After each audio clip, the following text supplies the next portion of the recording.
বিশ্বনবী কাঁদতে কাঁদতে মাথা তুলবেন, বলবেন আল্লাহ, দুনিয়াতে সব নবীরা স্পেশাল দোয়া করেছে, আমি করি নাই, এবার আমি আমার স্পেশাল দোয়াটা করতে চাই, আপনি কবুল করবেন কিনা বলেন। আল্লাহ বলবেন, নবী কি আপনার দোয়া বলেন?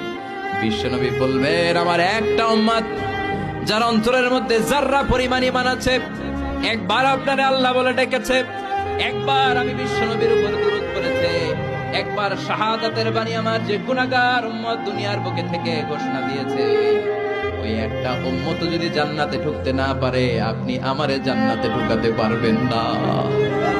আল্লাহ বলবেন, সাল তুতা, সাল সাল তুতা, ওয়াশফা তুশাফা, শাফাত করেন নবী করেন, যার জন্য দোয়া করবেন আমি কবুল করে নেব।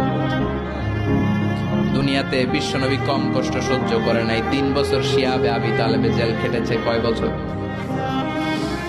দুর্ভিক্ষের বছরগুলোতে বিশ্বনবীর পেটে দানা পানি ছিল না। কলিজার টুকরা হাসান হুসাইন কই মাছের মতো ছটফট করেছে, জামিনে ক্ষুধার জ্বালায় বেহুশ হয়েছিল। বিশ্বনবী যদি ওই স্পেশাল দোয়াটা করতেন, জান্নাত থেকে খাবারের বস্তা পাঠিয়ে দিত কে?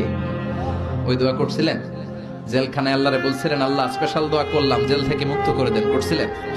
যুদ্ধের ময়দানে নিজের দাঁত ভেঙেছে, উহুদের ময়দান সাক্ষী, বিশ্বনবীর মুবারক রক্তে উহুদের ময়দান রঞ্জিত হয়েছে।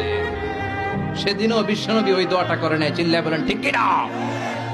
তায়েফের ময়দানে বিশ্বনবী কয়েকটা জায়গায়, 3 জায়গায় বেহুশ হলেন।